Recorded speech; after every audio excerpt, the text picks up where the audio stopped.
यह इस कहानी का अगला अध्याय है, भाग्य की धारा। जमीन पर चारों तरफ सफेद हड्डियों के ढेर लगे थे और हवा में सड़न की बड़ी तेज गंध फैली थी। वहां पहाड़ों जैसे बड़े जानवरों के सिर थे, इंसानों के अवशेष पत्थरों की तरह बिखरे थे और भगवान योद्धाओं की हड्डियां हल्की दिव्य रोशनी छोड़ रही थीं। उनकी बाहर निकलती ताकत की वजह से आसपास की हड्डियां उस आयाम में तैर रही थीं और गोल गोल घूम रही थीं। ये कंकाल न जाने कितने समय से यहाँ जमा हो रहे थे और इनकी परत कई मीटर मोटी थी। अपने जीवन में ये लोग या तो महान योद्धा थे जिनकी दुनिया पूजा करती थी, या बहुत सुंदर स्त्रियां, या फिर किसी सितारे पर राज करने वाले राजा। लेकिन अब वह सब खत्म हो चुका था। अब यहाँ सिर्फ सफेद सन्नाटा और अंतहीन सफेदी बची थी। चारों तरफ मौत की ऊर्जा फैली थी। यह अस्थि सागर था जो कंकाल जाति के 12 समंदरों में से एक था। त्रयंबक का जन्म यहीं हुआ था 1 लाख साल पहले। अपनी ताकत बढ़ाने के लिए उसने इसे भाग्य पर्वत के एक गुप्त आयाम में ला दिया था। तब से यह त्रयंबक का अपना खास इलाका बन गया और कंकाल जाति का इस पर कोई अधिकार नहीं रहा। उनके पास कोई महायोद्धा नहीं था, इसलिए वे बेबस थे। आखिर में त्रिशा और सम्राट कनिष्क के बीच बचाव के बाद यह मामला शांत हुआ। त्रयंबक ने वादा किया था कि उसकी मौत के बाद यह जगह वापस कंकाल जाति को मिल जाएगी। दक्ष इस समय एक काले जहाज पर सवार होकर इस समंदर के ऊपर उड़ रहा था। ऊपर का नजारा धूसर था, जहां सितारे एक खास तरीके से सजे थे और इस पुरानी जगह को रोशनी दे रहे थे।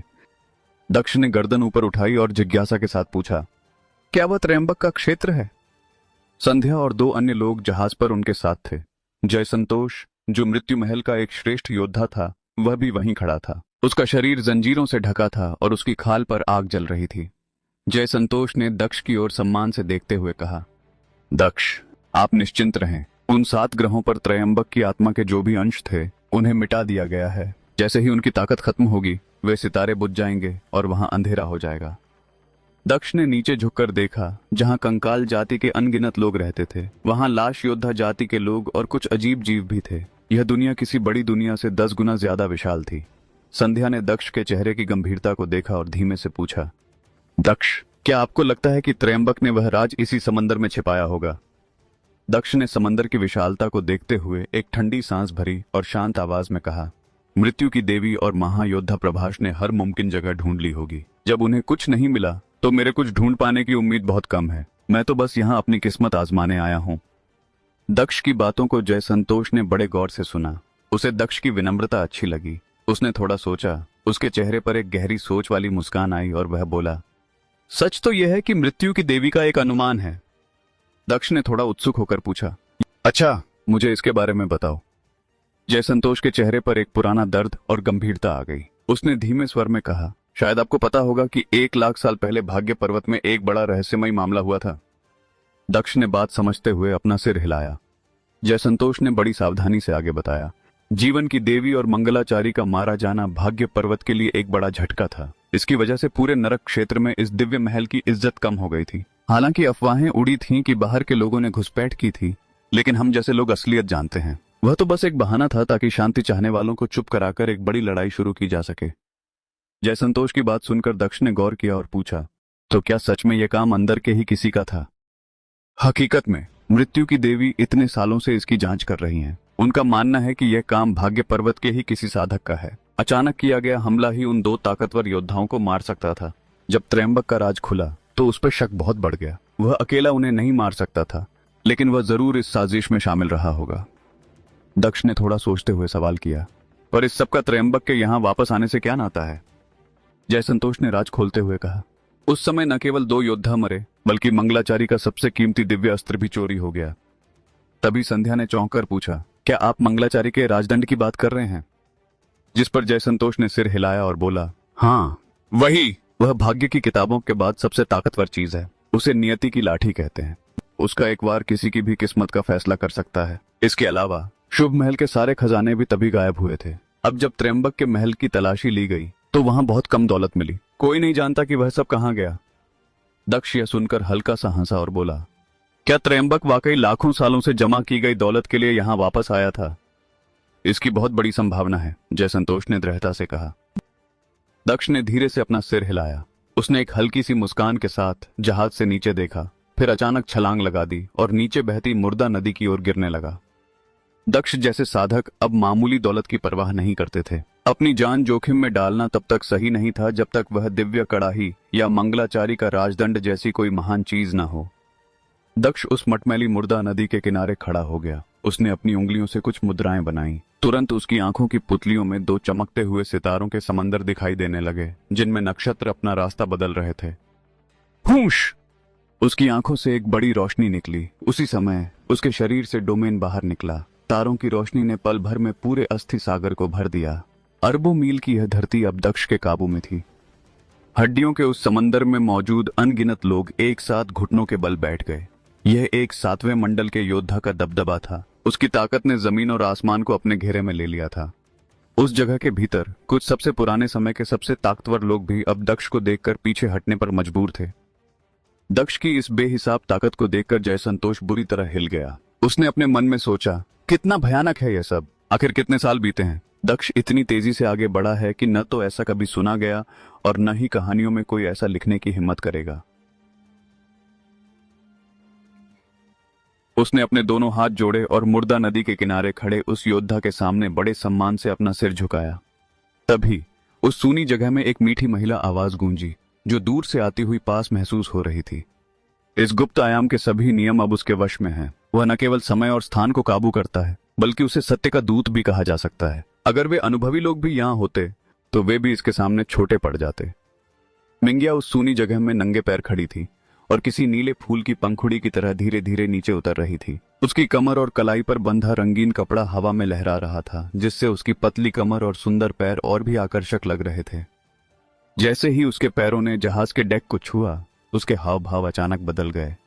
अब वहां कोई आकर्षण नहीं था, बल्कि एक ऐसी पवित्रता थी जिसे कोई छू भी नहीं सकता था। जयसंतोष ने उसकी ओर देखा और हैरानी से पूछा, क्या आप उच्च स्तर पर पहुंच गई हैं? जिस पर मिंगिया ने गर्व के साथ कहा, हाँ, मैंने वह स्तर पार कर लिया है। उसने अपनी लंबी पलकें झपकाईं और उसकी नजरें नीचे नदी किनारे खड़े दक्ष पर टिक गईं। जयसंतोष का मन अजीब सी भावनाओं से भर गया। कभी वह भाग्य पर्वत का एक बड़ा अधिकारी था, लेकिन आज उसे इन नए योद्धाओं के सामने झुकना पड़ रहा था। प्रणाम, उच्च योद्धा। जयसंतोष सम्मान में झुका। संध्या और अन्य भगवान योद्धाओं ने भी घुटने टेक दिए। दक्ष को पता था कि कोई ताकतवर योद्धा वहां आया है, लेकिन उसने कुछ छिपाने की कोशिश नहीं की। इसके बजाय उसने अपना चक्र प्रकट किया, जो समंदर के ऊपर उड़ने लगा। वह अपनी पूरी एकाग्रता के साथ जांच करने लगा। ऐसे ही कई दिन बीत गए। जब उसने अपनी सारी ताकत वापस अपने शरीर में समेट ली, तो दक्ष ने उस गुप्त आयाम को छोड़ दिया। तभी संध्या ने पास आकर बड़ी उम्मीद से पूछा, क्या आपको कुछ मिला? जिस पर दक्ष ने धीरे से अपना सिर हिलाया और कहा, कहीं और देखते हैं। भाग्य पर्वत पर बहुत सी गुप्त जगहें हैं। हम एक एक करके सबको ढूंढेंगे। कोई जल्दी नहीं है। अगले 1 महीने तक दक्ष ने भाग्य पर्वत के हर कोने की तलाशी ली। त्रिशा के आदेश की वजह से उसे कहीं नहीं रोका गया। बस कुछ ही खास जगहें बची थीं, जहां त्रयंबक अपना राज कभी नहीं छिपा सकता था। मिंगिया लगातार दक्ष के पीछे चल रही थी, लेकिन उसने दक्ष से एक शब्द भी नहीं कहा। दक्ष को इस नई योद्धा में जरा भी दिलचस्पी नहीं थी। उसे लग रहा था कि मिंगिया की नीयत साफ नहीं है। वह उसे बस प्रभास और त्रिशा की भेजी हुई एक जासूस मान रहा था। दक्ष ने मन ही मन सोचा कि अगर दिग्विजय को लगता है कि उसे सुंदरता से फंसाया जा सकता है, तो उसने बहुत बड़ी गलती की है। आखिर भाग्य पर्वत पर दक्ष की बहुत सी चाहने वाली थी और सुंदरता में संध्या भी मिंगिया से कम नहीं थी। आखिरकार मुझे कुछ नहीं मिला। मैं मृत्यु की देवी को अपनी रिपोर्ट दे दूंगा। मैंने अपनी तरफ से पूरी कोशिश की। दक्ष ने वापस जाने की तैयारी की। यह सुनकर संध्या वहां से चली गई। दक्ष ने मुड़कर अपने से 10 कदम पीछे खड़ी मिंगिया को देखा और सीधे शब्दों में पूछा, क्या तुम अब भी पीछे ही आओगी? मिंगिया के लाल होंठों पर एक गहरी मुस्कान आई। वह कुछ बोलने ही वाली थी कि दक्ष उसकी आंखों के सामने से अचानक गायब हो गया। मिंगिया तेजी से उसके पीछे भागी। आगे से पानी के बहने की कलकल आवाज आ रही थी। वह भाग्य की धारा थी। भाग्य की धारा का उल्टा बहना और पूरे भाग्य पर्वत का पानी में डूब जाना एक ऐसा अनोखा नजारा था जिसने नरक क्षेत्र के इतिहास तक को चौंका दिया था। दक्ष उस खून जैसी लाल नदी के किनारे खड़ा था। उसके शरीर के पीछे बना चक्र कभी दिखता तो कभी गायब हो जाता। मिंगिया 1 महीने की खामोशी के बाद पहली बार बोली। उसकी आवाज में हैरानी थी। क्या आपको वह मिल गया? दक्ष ने कोई जवाब नहीं दिया। एक तेज आवाज के साथ वह उस लाल नदी की उल्टी दिशा में ऊपर की तरफ निकल गया। वही यह देखकर मिंगिया की आंखों में आग की लपटों जैसी 2 अजीब रोशनी चमकी और उसकी एक आध्यात्मिक शरीर चुपके से आसमान की गहराइयों तक पहुंच गई। भाग्य पर्वत से बहुत दूर अंतरिक्ष में एक काली दरार खुली और उसमें से 3 रंगों वाली लाश की ऊर्जा बाहर निकली। यह दूरी बहुत ज्यादा थी, लेकिन उच्च स्तरीय योद्धाओं के लिए यह बहुत दूर नहीं था। खून जैसी लाल पत्ती पर बैठी त्रिशा ने इसे एक पल में महसूस कर लिया। उसके चेहरे पर बंधा कपड़ा हवा में लहराया। त्रयंबक को काबू में करो, उसने ठंडे स्वर में आदेश दिया और खुद रोशनी की एक किरण बनकर गायब हो गई। इधर दार्शनिक विभाग में एक बुजुर्ग, जिनकी दाढ़ी पेड़ों की जड़ों जैसी घनी थी, किताबों की गिनती कर रहे थे। अचानक उन्होंने अपनी भौहें सिकोड़ी और खिड़की के पास जाकर खुद से बोले, क्या कलंदर है? क्या यह मुझे चुनौती देने की कोशिश है? देखते ही देखते वह बुजुर्ग भी रोशनी बनकर आसमान में ओझल हो गए।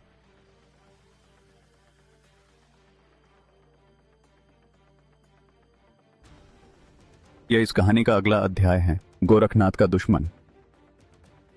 इस बीच दक्ष अब भाग्य की धारा के आखिरी छोर पर पहुंच चुका था। उसने एक पल के लिए सितारों को देखा और फिर आगे बढ़ा गया। सामने एक बड़ी चट्टान थी और उसके ऊपर भाग्य पर्वत का मुख्य महल था। कोई कल्पना भी नहीं कर सकता था कि जब यह धारा उल्टी बही होगी तो वह नजारा कितना अद्भुत रहा होगा, जैसे कोई उल्टा झरना सीधे दिव्य महल में घुस गया हो। वह चट्टान गहरे लाल रंग की थी और उस पर नसों जैसा डिजाइन बना था, मानो उसमें से ताजा खून बह रहा हो। भाग्य की धारा यहां आकर एक छोटी गोल झील जैसी बन गई थी, जहां पानी बड़ी तेज रफ्तार से घूम रहा था और एक बड़ा भंवर बना रहा था। तभी एक भीनी सी खुशबू हवा में घुली और दक्ष के पीछे से किसी के आने की आवाज आई। मिंग्या ने दक्ष के मन की बात जान ली थी। उसने अपनी सुरीली आवाज में कहा, यह भाग्य पर्वत की सबसे पवित्र जगह है, आप यहां छिपकर नहीं जा सकते। उसकी आवाज इतनी मीठी थी कि किसी का भी मन मोह ले। दक्ष ने आज तक खुद को सुंदरियों से बचाकर रखा था, लेकिन इस आवाज ने एक पल के लिए उसे भी थोड़ा विचलित कर दिया। दक्ष ने कोई जवाब नहीं दिया और सीधे उस भंवर के बीच में छलांग लगा दी। मिंग्या ने अपनी आंखें सिकोड़ी और वह भी चमकती हुई रोशनी के साथ दक्ष के पीछे पानी में कूद गई। उस धारा का पानी किसी पवित्र झरने जैसा था। दक्ष को लगा था कि पानी ज्यादा गहरा नहीं होगा, लेकिन जैसे जैसे वह नीचे गया वह हैरान रह गया। वह अब भाग्य पर्वत की जड़ों से भी नीचे पहुंच चुका था। वहां अंधेरा बढ़ता जा रहा था और पानी बर्फ जैसा ठंडा था। दक्ष ने देखा कि मिंग्या उसके पीछे आ रही है। पानी के अंदर उसका जालीदार कपड़ा लगभग पारदर्शी हो गया था, जिससे उसके सुंदर पैर और पतली कमर साफ दिख रही थी। वह किसी जलपरी जैसी लग रही थी। उसने जानबूझकर ऐसा नहीं किया था, लेकिन उसकी सुंदरता को अनदेखा करना मुश्किल था। दक्ष ने पानी के अंदर ही पूछा, क्या तुमने नहीं कहा था कि यह सबसे पवित्र जगह है? जिस पर मिंग्या ने गर्व से जवाब दिया, मैं ही भाग्य पर्वत की पवित्रता हूं। वे और भी गहराई में उतरते गए। अब पानी का दबाव हर तरफ से उन्हें कुचलने की कोशिश कर रहा था। यह दबाव सिर्फ पानी का नहीं था, बल्कि भाग्य के नियमों का था। फिर भी उन्हें जमीन नहीं मिली। तभी दक्ष अचानक रुक गया। मिंग्या के शरीर से एक हल्की रोशनी निकली, जिससे अंधेरा थोड़ा कम हुआ। उसने देखा कि दक्ष सामने एक खाली जगह को घूर रहा है। मिंग्या उलझन में थी, लेकिन तभी दक्ष ने अपनी तलवार निकाली। दक्ष ने एक इशारा किया और वह तलवार तेजी से आगे बढ़ी, लेकिन 10 फीट की दूरी पर ही कुछ काली किरणों ने उस तलवार का रास्ता रोक दिया। वहां कोई छिपा हुआ दरवाजा या दीवार थी। यहाँ कोई पहले आ चुका है। ये सब किसने तैयार किया? मिंग्या ने हैरानी से पूछा। हालांकि दक्ष ने उसका जवाब नहीं दिया और उसकी उंगलियों से लगातार दिव्य ऊर्जा निकल रही थी, जिससे उसकी तलवार जाग उठी। तलवार की धार से आग निकली और उसने धीरे धीरे उन काली किरणों को खत्म करना शुरू कर दिया। बूम! वे काली किरणें फट गईं और उनमें से हरे रंग की रोशनी का एक बहाव बाहर निकला। दक्ष ने हाथ बढ़ाकर उसे पकड़ लिया। जब रोशनी थमी तो उसके हाथ में एक हरा राजदंड था। वह करीब 1 फुट लंबा था और किसी सुंदर मशरूम या बादल जैसा दिख रहा था। दक्ष की हथेली से 2 किरणें निकली, जो उस राजदंड पर त्रयंबक द्वारा छोड़ी गई ताकत और उसके ऊपर बने निशानों को साफ करने लगी। इन्होंने सच में इसे ढूंढ लिया, मिंग्या धीरे से बुदबुदाई। थोड़ी ही देर में दक्ष ने उस दंड की ऊपरी ताकत को पूरी तरह अपने काबू में कर लिया। जैसे ही वह यह देखने वाला था कि क्या यह हथियार सच में उतना ही चमत्कारी है जितना सुना था, उसे कुछ और पता चला। उसने अपनी सोच की एक किरण उस दंड के अंदर भेजी। राजदंड के अंदर की जगह बहुत बड़ी नहीं थी। वह मुश्किल से 10,000 वर्ग फीट थी। वहां एक 5 पैरों और 5 कानों वाली कांसे की कड़ाही रखी थी। कड़ाही के नीचे 7 दिव्य स्रोत जल रहे थे। अंदर कुछ पक रहा था और उसमें से चमकदार भाप निकल रही थी। दक्ष की सोच जैसे ही उस भाप के संपर्क में आई, वह और भी ताकतवर महसूस करने लगा। दक्ष को तुरंत समझ आ गया कि त्रयंबक अपनी जान जोखिम में डालकर यहां सिर्फ इस राजदंड के लिए नहीं आया था, बल्कि शायद इस कड़ाही के अंदर मौजूद चीज के लिए आया था। यह दंड तो उसे त्रिशा को सौंपना ही पड़ता, लेकिन उसे दंड के अंदर की इस कड़ाही को चोरी से निकालने का कोई रास्ता ढूंढना था। दक्ष ने अपने पास खड़ी मिंग्या की ओर देखा। जब ऐसी आंखें उसे देख रही हों तो वह कड़ाही कैसे चुरा सकता था। मिंगिया के लंबे बाल पानी में तैर रहे थे और उसका सुंदर शरीर पानी की लहरों के साथ झूम रहा था। वह बड़ी आकर्षक लग रही थी और उसका हर हाव भाव दक्ष को लुभाने की कोशिश कर रहा था। वह तैरते हुए दक्ष के बिल्कुल पास आ गई और उस राजदंड को देखते हुए बोली, आप इसकी जांच कर चुके हैं, है ना? क्या त्रयंबक ने शुभ महल की सारी दौलत इसी के अंदर छिपाई है? यह सुनकर दक्ष थोड़ा हिचकिचाया और फिर सिर हिला दिया। क्यों ना हम इसे आपस में बांट लें, मिंगिया ने धीमे से कहा। जिस पर दक्ष मुस्कुराया और बोला, यह बात कुछ ठीक नहीं होगी। अगर मृत्यु की देवी को पता चला तो अंजाम बहुत बुरा होगा।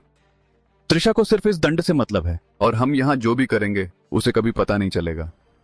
बोलते समय मिंगिया के होंठ दक्ष के चेहरे के बहुत करीब थे। उनकी आंखें एक दूसरे से मिल रही थीं। दक्ष फिर भी मुस्कुराता रहा और बोला, क्या एक उच्च स्तरीय योद्धा दौलत के लिए इतना आगे बरख सकता है? अचानक मिंगिया के कोमल हाथ धीरे धीरे दक्ष के गले तक पहुंचे और उसने उसे गले लगा लिया। उनके नाक एक दूसरे को छू रहे थे। वह फुसफुसाकर बोली, यह इस पर निर्भर करता है कि सामने कौन है। आप जैसे पुरुष के लिए तो बिना दौलत के भी मिंगिया कुछ भी कर सकती है। दक्ष को मिंगिया का शरीर अपने सीने से सटा हुआ महसूस हो रहा था। उसने शांत होकर कहा, माना कि यह जगह बाहरी दुनिया से कटी हुई है, लेकिन अगर तुम कोई भी हमला करोगी तो उसकी हलचल बाहर जरूर जाएगी, और इस हालत में भी तुम्हारा मुझे मार पाना नामुमकिन है। खुद को धोखे में मत रखो। तभी मिंगिया अपने लाल होंठ दक्ष के और करीब ले आई। सुना है कि दक्ष बड़े रंगीन मिजाज के हैं, फिर आज आप इतने रूखे क्यों हो रहे हैं? क्या मैं सुंदर नहीं हूं? इस बीच मिंगिया के कपड़े एक एक करके हटते गए और उसके बदन की सुंदरता साफ दिखने लगी। उसका हर अंग दक्ष को अपनी ओर खींच रहा था। मिंगिया का एक कोमल हाथ दक्ष के कान से होता हुआ नीचे उतरा और धीरे धीरे उसके कपड़ों के बटन खोलने लगा। वह हाथ धीरे धीरे और नीचे जाने लगा। यह सब करते हुए देखकर भी दक्ष अपनी नजरें मिंगिया की आंखों में गड़ाए रहा। उसे वह मुलायम हाथ अपने सीने से पेट की ओर और फिर उससे भी नीचे जाता हुआ महसूस हो रहा था। हूश! अचानक मिंगिया की हथेली ने दक्ष के अंतर मन पर वार किया। उसकी हथेली से एक मुहर निकली और दक्ष के शरीर के अंदर घुसकर उसकी ताकत को कैद कर दिया। जैसे ही दक्ष अपनी खून की ताकत और शरीर की शक्ति को जगाने वाला था, मिंगिया की आंखों में दो लपटें चमकीं। पल भर में वे लपटें दक्ष की आंखों के रास्ते उसके शरीर में घुस गईं। वे दोनों लपटें मिलकर एक हो गईं और दक्ष के शरीर के अंदर उसकी आत्मा को निगलने के लिए दौड़ने लगीं। उन लपटों के बीच से एक अजीब सी आवाज गूंजी, जिसे सुनकर यह पता लगाना मुश्किल था कि वह किसी आदमी की है या औरत की। तुम बहुत सावधान रहते हो, लेकिन तुम ये नहीं जानते कि तुम्हारा दुश्मन कौन है, और यही तुम्हारी हार की सबसे बड़ी वजह है। दक्ष ने अपनी विचारों को समेटा और अपने शरीर के अंदर ही तेजी से भागते हुए पूछा, तो फिर आखिर आप हैं कौन? तुम्हारी शांति मुझे हैरान कर रही है। तुम सच में इतिहास के नंबर 1 कहलाने के लायक हो, लेकिन यह शरीर बहुत कीमती है और तुम्हारा रास्ता भी अनोखा है। अब तुम्हारी जगह मुझे पूर्वज बनने दो। वे लपटें और करीब आ गईं। अगर वे आत्मा को पकड़ लेती तो उसे जलाकर राख कर देती। हालांकि इससे दक्ष के शरीर को कोई नुकसान नहीं पहुंचता। इस समय दक्ष और मिंगिया पानी में एक दूसरे को गले लगाए हुए बिना हिले डुले तैर रहे थे। दक्ष ने पूछा, आप मिंगिया के शरीर में समा गए हैं। क्या मैं जान सकता हूं कि आप कौन से महान योद्धा हैं? उन लपटों ने दक्ष की आत्मा को अंतर मन के कोने में धकेल दिया और उसका भागने का रास्ता बंद कर दिया, और आवाज आई, अगर मैं तुम्हें बता भी दूं तो क्या फर्क पड़ता है? मैंने तुम्हें तभी महसूस कर लिया था जब मैं जिंदा था। मुझे पता था कि तुम जैसा कोई इंसान समय को पार करके अतीत से आएगा। क्या गजब की आध्यात्मिक शक्ति है आपकी, दक्ष ने हैरानी जताई। दूसरे महान योद्धा तो बस आने वाले अच्छे या बुरे वक्त का अंदाजा लगा सकते थे, लेकिन यह व्यक्ति समय को पार करके दक्ष के बारे में जान गया था। हाँ, अगर मेरी ताकत इतनी महान न होती तो मैं गोरखनाथ का मुकाबला कैसे करता? वे लपटें सीधे दक्ष की आत्मा पर दबाव बनाने लगीं और उसे जलाने लगीं। दक्ष ने सवाल किया, तो वे आप थे? आप भाग्य पर्वत के कोई प्राचीन योद्धा हैं? दक्ष को याद आया कि जब उसने समय की नदी में यात्रा की थी तो भाग्य का द्वार दिखाई दिया था जिसे गोरखनाथ ने तोड़ दिया था। दक्ष ने इस बारे में बहुत जांच की थी, लेकिन उसे उस दौर का भाग्य पर्वत का कोई महान योद्धा नहीं मिला था। अब समझ आया कि इस व्यक्ति ने अपना सारा निशान मिटा दिया था। दक्ष ने कहा, आप मिंगिया के शरीर पर कब्जा करने में कामयाब रहे और अब आपको पूरा भरोसा है कि आप मेरा शरीर भी छीन लेंगे। मुझे लगता है कि आप कोई खास तरह के जीव हैं। तुम इतना ही जानना चाहते हो तो बताने में क्या बुराई है? वैसे भी मेरे कब्जे के बाद हम दोनों एक ही हो जाएंगे। लपटों से घमंड भरी आवाज आई, मेरा नाम जयांश है। मुझे पता है कि तुमने ये नाम नहीं सुना होगा, लेकिन तुमने आत्मा निगलने वाले चिराग के बारे में तो सुना ही होगा। दक्ष ने भला इसके बारे में कैसे नहीं सुना होगा? जब वह झुंझुनू क्षेत्र में था तभी से वह इसके बारे में जानता था। उसी चिराग के डर से उस इलाके के सारे हथियार और उनकी आत्माएं डरकर छिप गई थीं। बाद में सुमेश्वर के जागने पर ही उस चिराग का सफाया हुआ था। जब नरक क्षेत्र ने 20 महायोद्धाओं का नाम घोषित किया, तब जाकर दक्ष को पता चला कि झुंझुनू क्षेत्र में उसने जो आत्मा निगलने वाला चिराग देखा था, वह तो असली चिराग की एक मामूली सी लौ भर थी। असली आत्मा निगलने वाला चिराग तो इतना शक्तिशाली दिव्य हथियार है कि उसका नाम नरक क्षेत्र के 20 सबसे ताकतवर महायोद्धाओं की लिस्ट में आता है। एक हथियार जिसका दर्जा महायोद्धाओं के बराबर हो। हालांकि दक्ष के लिए वह चिराग आज भी एक पहेली बना हुआ था, क्योंकि उसने असली चिराग को कभी अपनी आंखों से नहीं देखा था। मिंग्या के शरीर में छिपी वह लौ बोली, उस चिराग की रूह मैं ही था। मैंने अपनी आध्यात्मिक शक्ति के दम पर उस हथियार की बेड़ियों को तोड़ दिया था। मैं अपनी किस्मत बदलकर प्राचीन काल के योद्धाओं जैसा महान बनना चाहता था, लेकिन अफसोस, आखिर में मैं गोरखनाथ से हार गया। उसकी आवाज में एक अजीब सा ठहराव आया। फिर वह बोला, पर अब पछताने की कोई बात नहीं है। अब जब मैं तुम पर कब्जा कर लूं और तुम्हारा यह शरीर मेरा हो जाए, तो इस जन्म में मेरे लिए फिर से अनगिनत रास्ते खुल जाएंगे।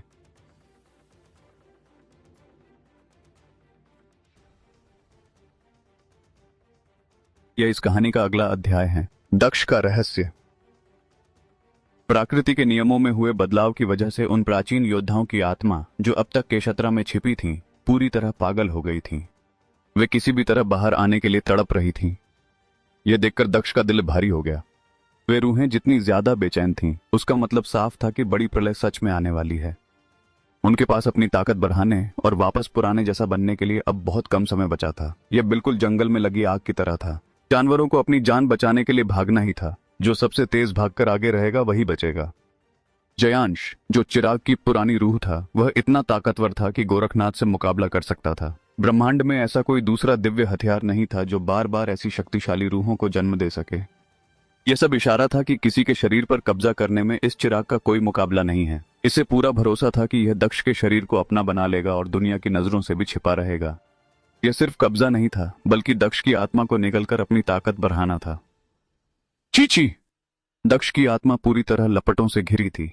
उसकी सोच को खींचा जा रहा था और जलाया जा रहा था, जिससे वे लपटें और भी ज्यादा गर्म और ताकतवर होती जा रही थीं। Sir sir sir! दक्ष की आत्मा से तलवारें निकलीं और हमला करने लगीं, लेकिन उन लपटों ने एक जाल सा बुन लिया और उन तलवारों को जकड़कर फिर से दबा दिया। यह देखकर दक्ष ने कहा, माना कि दुनिया के नियम बदल रहे हैं और आप पर पाबंदियां कम हो गई हैं, लेकिन आपने मिंग्या के शरीर पर कब्जा किए अभी कितना समय हुआ है? आपने अभी तक अपनी पहचान को पूरी तरह नहीं छिपाया है। क्या आपको लगता है कि आप दुनिया की नजरों से बच पाएंगे? तभी उन लपटों के बीच से मिंग्या की मीठी आवाज आई, बड़ी प्रलय आने वाली है। अब नियम कायदे से नहीं, बल्कि पूरी तरह उथल पुथल से चलेंगे। तभी वे लपटें बदल गईं और उनमें से दक्ष की अपनी ही आवाज आई, जब दुनिया खुशहाल होती है तब नियम होते हैं, लेकिन जब दुनिया खत्म होने वाली होती है तो सबसे पहले नियम ही टूटते हैं। सिर्फ वे ही बचेंगे जो ताकतवर होंगे। चलो, इस दुनिया के अंत में हम साथ मिलकर पागल हो जाते हैं। दक्ष थोड़ा शांत रहा और फिर बोला, मुझे लगता है कि इस प्रलय और डर का सामना मैं खुद अकेले करना ज्यादा पसंद करूंगा, आपका हिस्सा बनकर नहीं। क्या कहा तुमने? लपटों की आवाज ठंडी पड़ गई। धम! अचानक दक्ष के अंतर्मन में एक विशाल हाथ प्रकट हुआ, जिसे देखने मात्र से ही ऐसा लग रहा था कि वे दोनों किसी हाथी के नीचे आ गए हों। दक्ष, तुम किस काम के नहीं हो, तुम्हारा समय जल्दी ही पूरा होने वाला है। अचानक उस हाथ के पीछे से आवाज आई और उसके तुरंत बाद दक्ष के शरीर में लगा वह सील टूट गया। जयांश, जो आत्माओं को निगलकर खुद को बहुत ताकतवर बना लिया था, लेकिन महायोद्धाओं की नजर से बचने के लिए उसकी रूह अपना शरीर छोड़कर दक्ष के अंदर आ गई थी। उस हाथ ने एक झटके में ही उसे दक्ष की आत्मा से दूर कर दिया, लेकिन तभी अचानक उस हाथ ने दक्ष की आत्मा को पकड़ लिया। तुम्हारा समय और हो रहा है, वादे के मुताबिक अब मुझे आना चाहिए। यह सुनकर दक्ष ने जवाब दिया, भूलो मत कि यह शरीर मेरा है। तुमने भले ही इसे हजारों साल तक इस्तेमाल किया था, लेकिन तब तुमने मेरे हिस्से की जिंदगी जी थी और मेरी सभी खुशियों को तुमने हासिल किया है।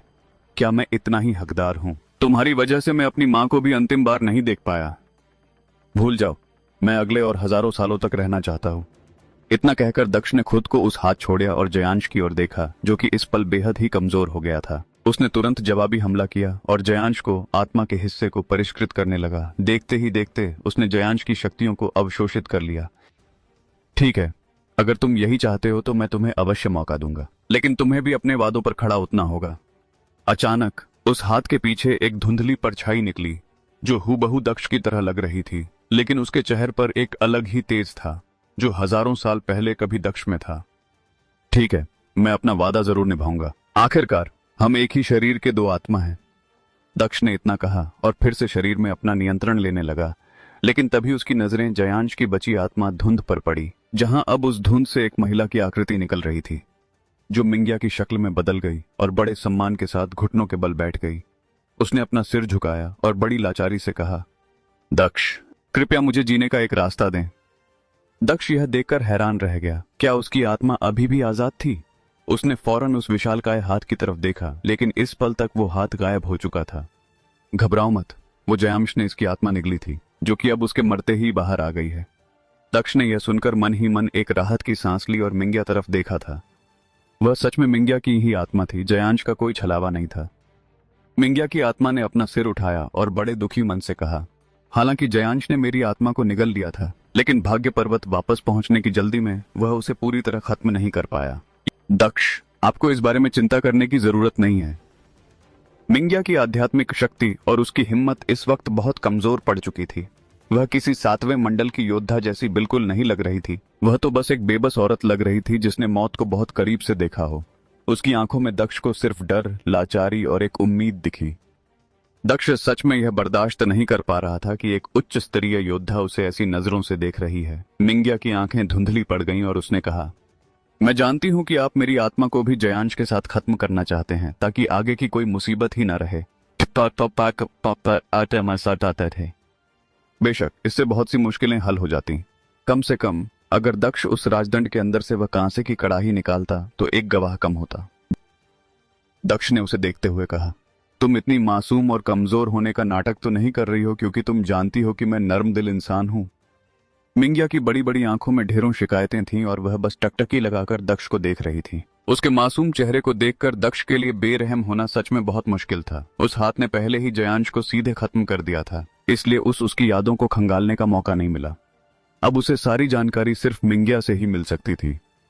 तभी मिंग्या फुसफुसाकर बोली, अगर आप मेरी यादों की तलाशी लेना चाहते हैं या मुझे खत्म करना चाहते हैं तो शौक से करें, मैं आपको दोष नहीं दूंगी। आखिर आपने जयांश को मारकर मेरा बदला लिया है, अब मैं कम से कम चैन से मर सकती हूं। चाहे तुम नाटक कर रही हो या नहीं, मैं हार गया। ऐसे हालात में मैं तुम्हें नहीं मार सकता, दक्ष ने मन ही मन सोचा। उसने कुछ समय के लिए मिंग्या की आत्मा को अपनी शक्तियों से शांत कर दिया। उसने अपनी आंखें खोली और फुर्ती से राजदंड से वह कांसे की कड़ाही निकाली और उसे अपने अंदर छिपा दिया। इससे पहले कि वह मिंग्या को खुद से दूर कर पाता, जो उससे लिपटी हुई थी, ऊपर से एक तेज रोशनी चमकी और भाग्य की धारा का अंधेरा पानी जगमगा उठा। तभी वहां त्रिशा वहां प्रकट हुई। उनके पंख फैले हुए थे और वे बड़ी भव्य लग रही थीं। उन्होंने नफरत और चिढ़ के साथ दक्ष की ओर देखा और कहा, लगता है मैं गलत समय पर आ गई हूं। दक्ष ने मिंग्या को धक्का देने की कोशिश की, लेकिन नाकाम रहने पर उसने पहले उसकी आत्मा को अपने शरीर से बाहर निकाला। जैसे ही आत्मा मिंग्या के शरीर में लौटी, उसकी आंखों की चमक वापस आ गई। उसने शर्माते हुए अपने हाथ दक्ष के गले से हटाए और एक तरफ हट गई। उसका चेहरा शर्म से लाल हो गया था। दक्ष उसे बस देखता रह गया। उसने झुंझलाकर कहा, तुम एक 7वें मंडल की योद्धा हो, समझे? ऐसे बर्ताव मत करो, ठीक है? अगर तुम ऐसा करोगी तो मैं देवी को क्या जवाब दूंगा? देवी। दक्ष ने ऊपर देखा और जैसे ही वह कुछ बोलने वाला था, उसके हाथ से राजदंड गायब हो गया और सीधे त्रिशा के पास पहुंच गया। वह तेज रोशनी तुरंत कम हो गई और त्रिशा ऊपर आसमान में ओझल हो गई। वहां सिर्फ उनकी एक ठंडी आवाज गूंजती रह गई, खुद को ठीक करो और मुझसे मृत्यु महल में आकर मिलो। दक्ष ने अपने बिखरे हुए कपड़ों को देखा और एक गहरी सांस भरी। उसकी हालत सच में खराब थी। इतने में उसने देखा कि मिंग्या पानी में तैरती हुई उसकी बेल्ट उठा लाई है और बड़े प्यार से उसे दक्ष की कमर पर बांध रही है। वह बेल्ट बांधते समय बीच बीच में अपनी चमकती आंखों से दक्ष के चेहरे को देख लेती थी। सबसे बड़ी मुसीबत तो यह थी कि मिंग्या ने उस वक्त सिर्फ एक छोटा सा कपड़ा पहना था, जिससे उसका बदन साफ झलक रहा था।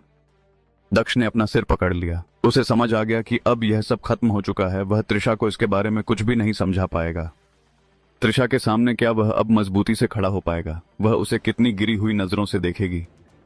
कुछ समय बाद दक्ष और मिंग्या रोशनियों में बदलकर मृत्यु महल के बाहर प्रकट हुए। जैसे ही उन्होंने महल के अंदर कदम रखा, नजारा पूरी तरह बदल गया।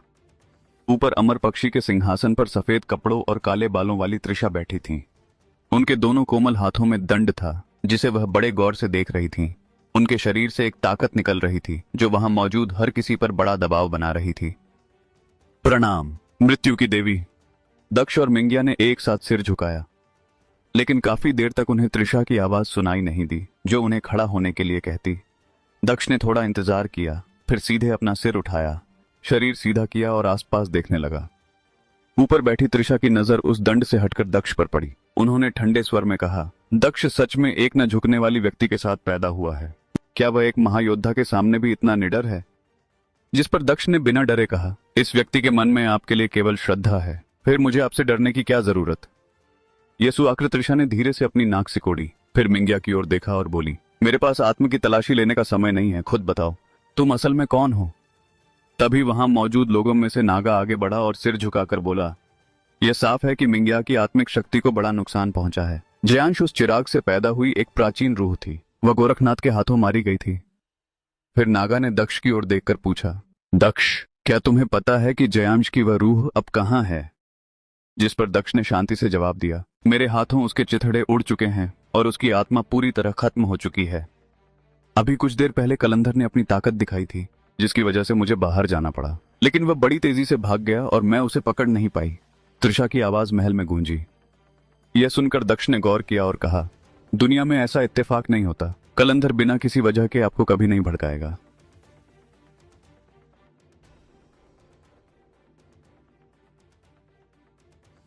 यह इस कहानी का अगला अध्याय है, प्राचीन योद्धाओं का मकसद। त्रिशा ने, जो बहुत पहले ही सब कुछ समझ चुकी थी, हालांकि उसे पहले तो हैरानी हुई, लेकिन उसे लगा कि जयांश लाखों पहले ही बुरी तरह से घायल था और वो किस्मत से दक्ष के सामने आ गया। उसने बिना किसी जल्दी के पूछा, तुमने कहा कि तुमने जयांश को मार दिया, अब मुझे बताओ, लाल संगठन और इन प्राचीन योद्धाओं के बीच क्या रिश्ता है? जिस पर दक्ष ने गंभीरता से कहा, लाल संगठन और इन प्राचीन योद्धाओं के लक्ष्य अलग हैं, लेकिन इस युग में दोनों में से किसी को भी बर्दाश्त नहीं किया जा रहा है, इसलिए उन्होंने हाथ मिला लिया है। जयांश और कलंधर की योजना यह साफ दिखाती है कि उनका साथ अब बहुत गहरा हो चुका है। क्या तुम्हें इस हमारे स्तर की हस्ती को ये बातें बताने की जरूरत है? त्रिशा ने ठंडे स्वर में कहा। दक्ष ने जमीन पर घुटनों के बल बैठी मिंगिया की ओर देखा और अपनी आवाज सीधे उसके कानों तक पहुंचाते हुए कहा, अब तुम्हारी बारी है, जो कुछ भी जानती हो सब सच सच बता दो। मिंगिया ने धीरे से अपना सिर उठाया। उसकी हिम्मत नहीं थी कि वह त्रिशा की नजरों से नजर मिला सके। वह बोली, जयांश कुछ समय और केशत्रा में रुकने वाला था ताकि मेरी आत्मा को पूरी तरह निगल सके, लेकिन कुछ समय पहले उसे एक संदेश मिला, जिसकी वजह से वह जल्दी बाहर आ गया और भाग्य पर्वत की ओर भागा। क्या कलंधर ने उसे वह संदेश भेजा था? दिग्विजय ने पूछा। मिंगिया ने सिर हिलाया और कहा, शायद नहीं। जयांश कलंधर से तभी मिली जब वह इस दुनिया में कदम रख चुकी थी। तभी दक्ष ने पूछा, उस संदेश में क्या लिखा था? मिंगिया ने दक्ष की ओर दुखी नजरों से देखा और धीरे से अपना सिर हिला दिया, जैसे उसे कुछ न पता हो। होश। मिंगिया अचानक जमीन से गायब हो गई। अगले ही पल वह त्रिशा के हाथों में थी। त्रिशा की आंखों से आग की लपटें निकलीं और सीधे मिंगिया के शरीर के अंदर उसकी यादों की तलाशी लेने लगीं। महल में सन्नाटा छा गया। किसी की हिम्मत नहीं हुई कि मिंगिया के लिए रहम की भीख मांगे। दक्ष को भी कोई दया नहीं आई। दुनिया असल में इतनी ही क्रूर थी। अगर वह त्रिशा की जगह होता तो वह भी मिंगिया की यादों की तलाशी जरूर लेता, ताकि यह पक्का हो सके कि जयांश की आत्मा पूरी तरह खत्म हो चुकी है। यह एक तरह से अच्छा ही था। त्रिशा को अब समझ आ जाएगा कि दक्ष एक ईमानदार योद्धा है और वह खूबसूरती के चक्कर में कभी जरूरी कामों में देरी नहीं करता। दक्ष को इस बात का फर्क नहीं पड़ता था कि त्रिशा उसे रंगीन मिजाज समझती है। खूबसूरती सबको पसंद होती है, लेकिन असली बात यह है कि क्या कोई अपनी इच्छाओं को काबू में रख सकता है। बड़े काम करने वाले लोग साधना और सुंदरता के बीच संतुलन बनाना जानते हैं। अब हालात बदल चुके थे। दक्ष को अब अपनी छवि सुधारने के लिए किसी नाटक की जरूरत नहीं थी। भाग्य पर्वत और नर्क क्षेत्र को अब एक ऐसे दक्ष की जरूरत थी जो बड़े काम कर सके और दुश्मनों से निपट सके। त्रिशा ने अपनी आग की लपटों को वापस खींच लिया और मिंगिया को झटके से दूर फेंक दिया। जैसे ही मिंगिया जमीन पर गिरने वाली थी, दक्ष ने अपना दायां पैर थोड़ा उठाया और जमीन पर हल्का सा थपथपाया। इससे हवा में लहरें उठीं और उसने एक हाथ बढ़ाकर मिंगिया को सहारा दिया, जिससे त्रिशा की ताकत का असर कम हो गया। और वह सुरक्षित जमीन पर उतर गई। मिंग्या ने दक्ष की ओर देखा। उसके चेहरे पर एहसान और आंखों में बड़ा सम्मान था। तभी त्रिशा ने कहा, अब इस मामले को यहीं खत्म करते हैं। दिग्विजय और मिंग्या, मेरा आदेश सुनो। वे दोनों तुरंत कुछ कदम आगे बढ़े। त्रिशा ने घोषणा की, इस वक्त सभी ओर उथल पुथल है और प्राचीन योद्धाओं की रूहें बार बार सामने आ रही हैं। उनमें से कुछ ने वज्र काबिला, लाल संगठन और यहाँ तक कि कुछ मतलबी योद्धाओं की मदद से नए शरीरों पर कब्जा कर लिया है। हालांकि कुछ ऐसी रूहें भी हैं जिन्हें अब तक कोई सही शरीर नहीं मिला है या वे कब्जा करने का जोखिम नहीं लेना चाहती। वे इस दुनिया में रूह के रूप में ही उतर चुकी हैं। ये पुरानी रूहें मृत आत्माओं के रास्ते पर चलना चाहती हैं और उनमें से कई ने उस नक्षत्र मंडल में घुसपैठ कर ली है जहां भूत कबीला रहता है। वे हर जगह भूत काबिले के साधकों को निगल रही हैं। भूत काबिले के अलग अलग शहरों के योद्धाओं ने मुझे संदेश भेजे हैं और भाग्य पर्वत से मदद मांगी है। अभी भाग्य पर्वत के ज्यादातर उच्च स्तरीय योद्धा बाहर हैं, इसलिए मैं तुम दोनों को ही उनकी मदद करने और वहां के हालात संभालने के लिए भेज सकती हूँ। वहीं यह सुनकर दिग्विजय के चेहरे पर गंभीरता आ गई। उन्होंने कहा, वे प्राचीन योद्धा अपने समय में बहुत शक्तिशाली थे। सिर्फ हम दोनों के लिए इतनी बड़ी जिम्मेदारी संभालना बहुत मुश्किल होगा। इसके अलावा मिंग्या की अभी जो हालत है, उन्हें भाग्य पर्वत में ही रुककर आराम करने की जरूरत है। वही जब दक्ष ने यहां सुना तो उसके मन में हलचल हुई और उसने तुरंत कहा, मैं दिग्विजय की मदद के लिए भूत जाति जाने को तैयार हूं। दक्ष बातें सुनते ही त्रिशा ने लगभग अपनी आंखें घुमाते हुए कहा, तुम्हारे पास इससे भी ज्यादा जरूरी काम है और तुम भाग्य पर्वत से आधा कदम भी बाहर नहीं जाओगे। जहां तक मिंग्या की बात है, उसकी आध्यात्मिक शक्ति को बड़ा नुकसान पहुंचा है और इसीलिए उसे खुद को और मजबूत बनाने की जरूरत है। माना कि वे प्राचीन योद्धा अपने समय में उच्च स्तरीय योद्धा थे, लेकिन अब वे सिर्फ पुरानी रूहें हैं। अगर तुम इन रूहों से भी नहीं निपट सकते तो तुम नियति विभाग को संभालने के लायक कैसे हो? दिग्विजय की आगे कुछ बोलने की हिम्मत नहीं हुई और उन्होंने तुरंत कहा, यह योद्धा आपकी उम्मीदों पर जरूर खरा उतरेगा। वही यह सब दक्ष को कुछ अजीब लगा। उन प्राचीन योद्धाओं की रूहों ने त्रिशा के ज्ञान को थोड़ा बहुत तो समझा ही होगा, जो त्रिशा के लिए भी काम का हो सकता था। फिर उसने खुद जाने के बजाय सिर्फ दिग्विजय और मिंग्या को ही क्यों भेजा? क्या त्रिशा इतने बड़े और सुनहरे मौके को ऐसे ही छोड़ देगी? तभी त्रिशा ने कहा, चिंता मत करो, वहां सिर्फ तुम दोनों ही नहीं जा रहे हो, दूसरे ताकतवर लोग भी वहां पहुंच रहे हैं। फिर उन्होंने आदेश दिया, अब तुम सब जा सकते हो और अपना काम करो। दक्ष और नागा, तुम दोनों यहीं रुको। जब सभी लोग चले गए तो वह महल एकदम खाली हो गया। तभी सन्नाटे तोड़ते हुए नागा ने कहा, मुझे एक बात समझ नहीं आ रही। हालांकि प्रकृति के नियम बदल गए हैं और उन प्राचीन योद्धाओं की रूहें यहाँ आ सकती हैं, लेकिन उनके लिए भूत जाति का रास्ता अपनाना नामुमकिन है। भूतों को निगलकर वे सिर्फ अपनी आध्यात्मिक शक्ति बढ़ा सकते हैं, लेकिन उसकी भी एक सीमा है। एक समय के बाद वे जरूर प्रकृति को अपनी ओर खींच लेंगे। लेकिन वहीं दक्ष ने थोड़ा सोचते हुए कहा, जब उन्होंने सम्राट कनिष्क को समय की नदी में भेजने के लिए हाथ मिलाया था, तो क्या वे भूत जाति में ही किसी बड़ी साजिश की योजना बना रहे थे? त्रिशा, जो बहुत पहले ही सब कुछ समझ चुकी थीं, उन्होंने बिना किसी जल्दी के कहा, उनका लक्ष्य भूत जाति नहीं बल्कि त्रिनदी है। हालांकि भूतनगर अब प्रलय में जा चुका है, लेकिन कविराज का अब भी त्रिनदी पर पूरा कब्जा है। जब तक वह वहां है, इन प्राचीन योद्धाओं की रूहें त्रिनदी में घुसकर अपनी साजिशें पूरी नहीं कर पाएंगी। जिस पर दक्ष ने गंभीरता से पूछा, वे त्रिनदी में आखिर क्या साजिश रच रहे हैं? नागा ने सोच में अपना सिर झुकाया। फिर अचानक उसका चेहरा सख्त हो गया और वह बोल पड़ा, क्या यह त्रिनदी के उन वर्जित क्षेत्रों के बारे में हो सकता है? दक्ष की आंखों में एक चमक आई, जैसे वह अचानक सब कुछ समझ गया हो। वह त्रिनदी के उन खतरनाक वर्जित क्षेत्रों के बारे में पहले से जानता था। उसने उन्हें अपनी आंखों से देखा था। कई साल पहले जब उसने देवत्व में कदम नहीं रखा था, तब वह एक शाप से लड़ रहा था। उस समय त्रिनदी को पार करते समय उसे रोका गया था। वहां उसने लाशों के समंदर जैसा एक वर्जित क्षेत्र देखा था। ऐसे कई क्षेत्र वहां मौजूद थे, जैसे हड्डियों का समंदर, भूतों का समंदर और न जाने क्या क्या। कहानियां कहती हैं कि ये वर्जित क्षेत्र समंदर की तरह बेहिसाब बड़े हैं और त्रिनदी के गुप्त हिस्सों में छिपे रहते हैं। यहीं से भूत जाति, लाश योद्धा जाति और कंकाल जाति का जन्म होता है और उन्हें बुद्धि मिलती है। कई बड़े योद्धा जब उनकी उम्र खत्म होने लगती थी और उनकी आत्मा मिटने वाली होती थी, तो वे खुद को त्रिनदी के इन्हीं वर्जित क्षेत्रों में दफना देते थे। उन्हें उम्मीद होती थी कि लाखों सालों बाद वे दोबारा जिंदा हो पाएंगे। न सिर्फ मरे हुए बल्कि कुछ जीवित योद्धा भी अपनी कब्रें इन्हीं गुप्त जगहों पर छिपा देते थे।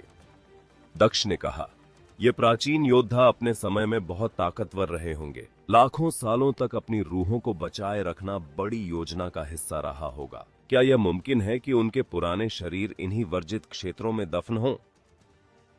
अचानक नागा ने कुछ सोचते हुए और हैरानी के साथ कहा, यह पूरी तरह मुमकिन है। हर अफवाह के पीछे कोई न कोई सच होता है। शायद उन्होंने अपनी उम्र के दौरान ही हिसाब लगा लिया था कि बड़ी प्रलय कब आएगी। उन्हें पता था कि उस समय प्रकृति के नियम बदल जाएंगे और हर तरफ उथल पुथल मच जाएगी।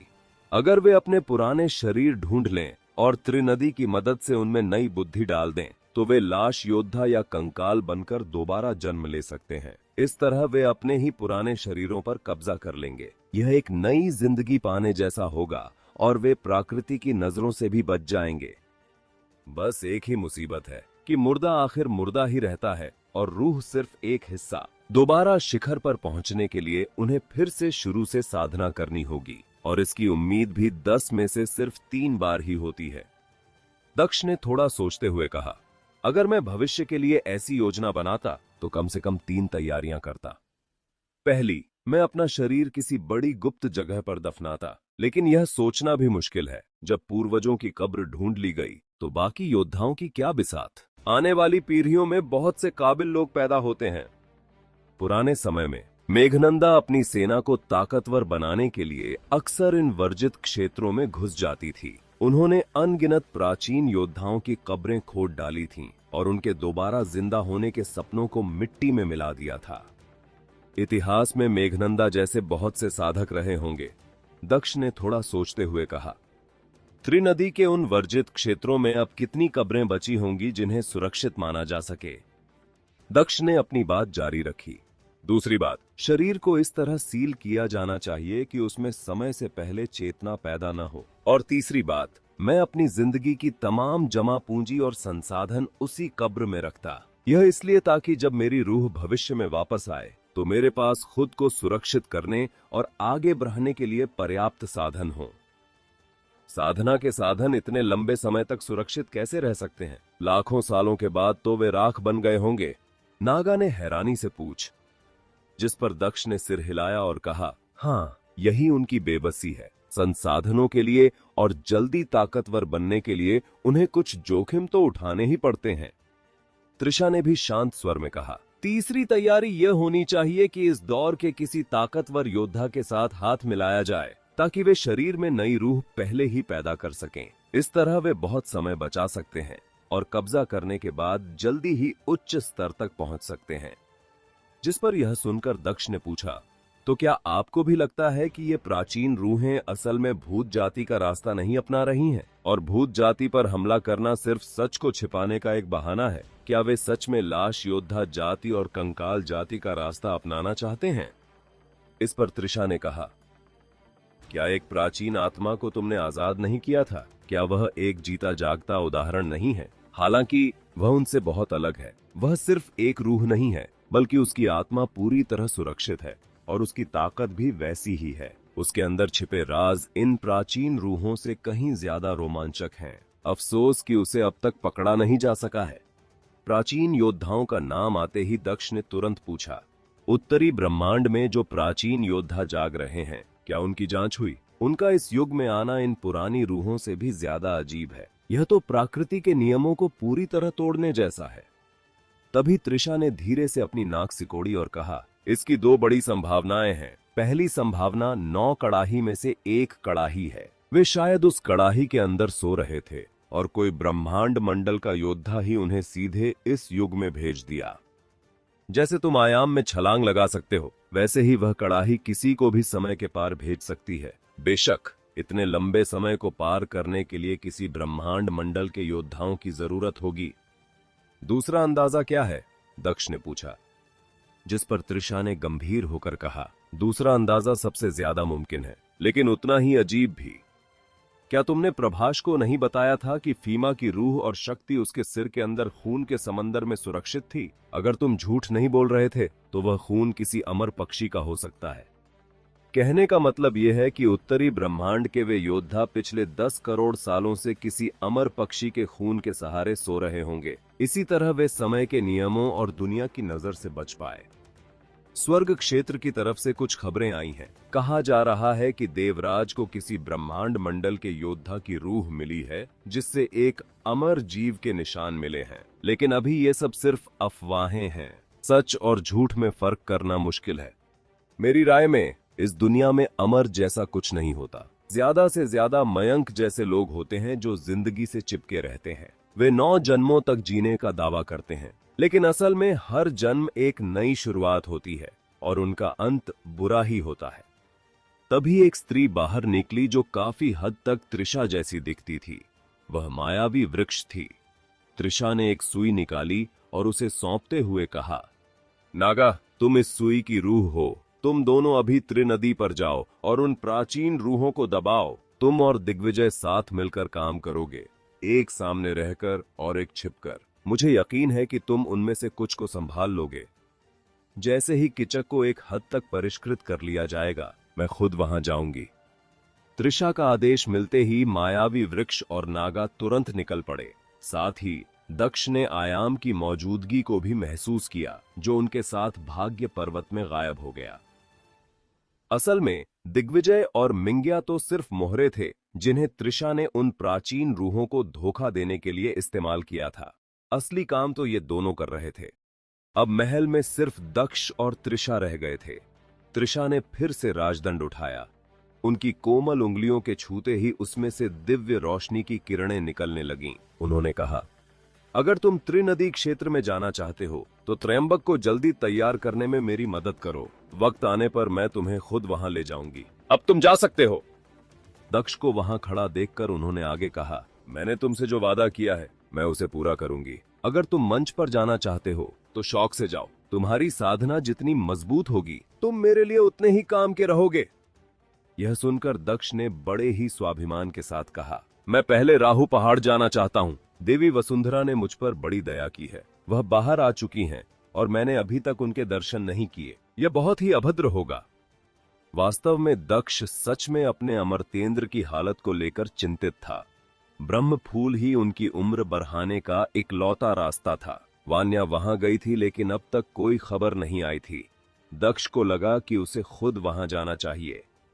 अचानक त्रिशा ने अपनी भौहें थोड़ी सिकोड़ी और दक्ष को घूरते हुए कहा, वहां के हालात अब स्थिर हैं। भूपति और लुओशा जल्द ही भाग्य पर्वत आएंगे। तुम उनसे तब मिल लेना। क्या तुम एक जगह चैन से नहीं बैठ सकते? आप गलत समझ रही हैं। मैं सच में राहु पहाड़ जाना चाहता हूं, किसी नगर में नहीं। तभी त्रिशा ने सख्त लहजे दक्ष को देखते हुए कहा, तुम चाहे जिससे भी मिलना चाहो, पहले यह समझ लो कि अगर कलंधर इस जंगल के पास आ सकता है तो वह तुम्हें मारने के लिए कभी भी प्रकट हो सकता है। सिर्फ इसलिए खुद को अमर मत समझो कि तुमने न्यायाधीश को हरा दिया है। मेरा तुम्हें यहां रोकना कोई कैद नहीं है, बल्कि तुम्हारी सुरक्षा है। और मैं ऐसा इसलिए कर रही हूं क्योंकि तुम्हारी मेरे लिए एक कीमत है। दक्ष अभी भी कुछ कहना चाहता था, लेकिन त्रिशा ने उसे बीच में ही रोक दिया। राजदंड के अंदर छिपी दौलत और साधन तुमने निकाल लिए हैं, है ना? दक्ष समझ गया कि वह झूठ नहीं बोल पाएगा। उसने एक ठंडी सांस ली और कहा, वे बस कुछ दिव्य पत्थर हैं। अगर आप मुझे मजबूर करेंगी तो मेरी ताकत कम है। मुझे आपकी बात माननी ही पड़ेगी। दिव्य गोलियां बनाना, 1 महीने तक यहां वहां भागना, लगता है इसके बदले किसी इनाम की उम्मीद नहीं करनी चाहिए।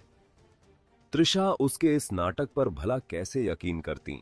हालांकि दक्ष का उस राजदंड को ढूंढ निकालना ही अपने आप में एक बड़ा काम था, जिससे त्रिशा की अपनी ताकत भी बहुत बढ़ने वाली थी। जहां तक बाकी संसाधनों की बात थी, त्रिशा जैसी महान योद्धा के लिए उनका कोई खास मोल नहीं था। ओह, तो तुम्हें बुरा लग रहा है। भला तुम्हें बुरा क्यों लगना चाहिए? वह दौलत तो असल में भाग्य पर्वत की ही थी और मैंने तो तुमसे अभी तक वह वापस भी नहीं मांगी है। बोलने के बाद त्रिशा को खुद महसूस हुआ कि कुछ गड़बड़ है। हालांकि उनका लहजा बर्फ जैसा ठंडा था, लेकिन उसमें वह कड़वाहट और गुस्सा नहीं था जो होना चाहिए था। इस वक्त उन्हें बहुत क्रोधित होना चाहिए था ताकि वे अपनी ताकत का एहसास करा सकें। लेकिन आखिर क्यों? इतनी गुस्ताखी के बाद भी उनके मन में कोई गुस्सा पैदा नहीं हो रहा था। गुस्सा तो दिल से आता है, पर उनका दिल दक्ष के प्रति इतना नर्म क्यों था? क्या यह कारण परिणीता के शरीर में रहने की वजह से हुआ है? त्रिशा को शांत देखकर दक्ष ने राहत महसूस की और बोला, मुझे बिल्कुल बुरा नहीं लग रहा है। मैं तो सच में वे दिव्य पत्थर आपको भेंट करना चाहता हूं। यह कहकर उसने वे दिव्य पत्थर निकालने शुरू कर दिए। उसे पता था कि अगर वह इन पत्थरों के बदले उस कड़ाही को अपने पास रख सका तो यह सौदा बहुत सस्ता होगा।